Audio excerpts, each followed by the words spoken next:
Hello, hello, we're back looking at magma mixing, and here's yet another example. This is a specimen of the Loch ring dike on the Isle of Mull.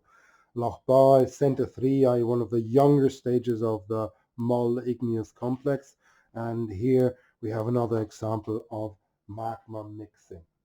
And the mixed features here are characterized by these dark streaks, as we see here. And these are basaltic andesite to andesite in composition.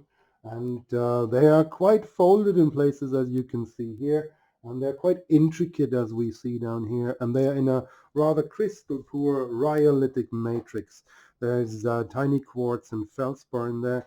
And it's very hard to see from this kind of distance. Let's see whether we get anything here. But what we see certainly is the mixing pattern here. It's tightly folded in places, and the mafic material must have been very viscous at that point in order to develop this streakiness. So this is a rather different form. It's no longer blobby enclaves, it's streaky material, and this comes from a ring dike, as I said, and inside the ring dike we have a subsided caldera block. So most probably this was an extremely violent eruption.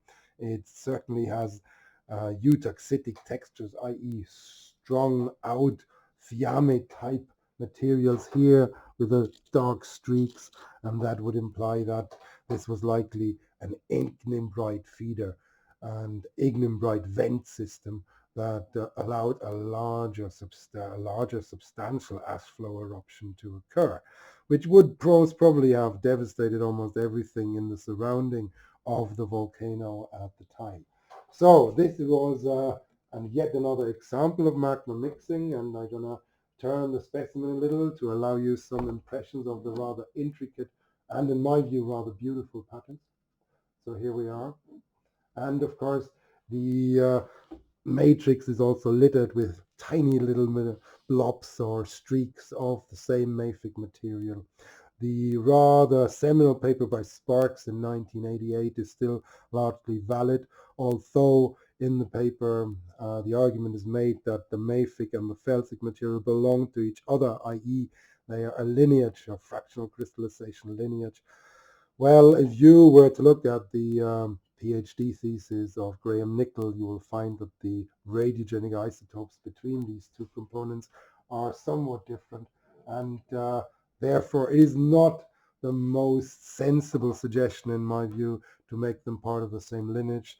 Rather, once more, we're dealing with a rhyolite system that got recharged by a more mafic system, leading to intricate, but in this case again incomplete mixing of these two magmas, and that resulted in a rather explosive eruption. And the vents of these eruptions, even after millions of years of erosion, they still record this violent mixing between these two end members. So thank you again for your attention. I'll close here, and hopefully you enjoyed that.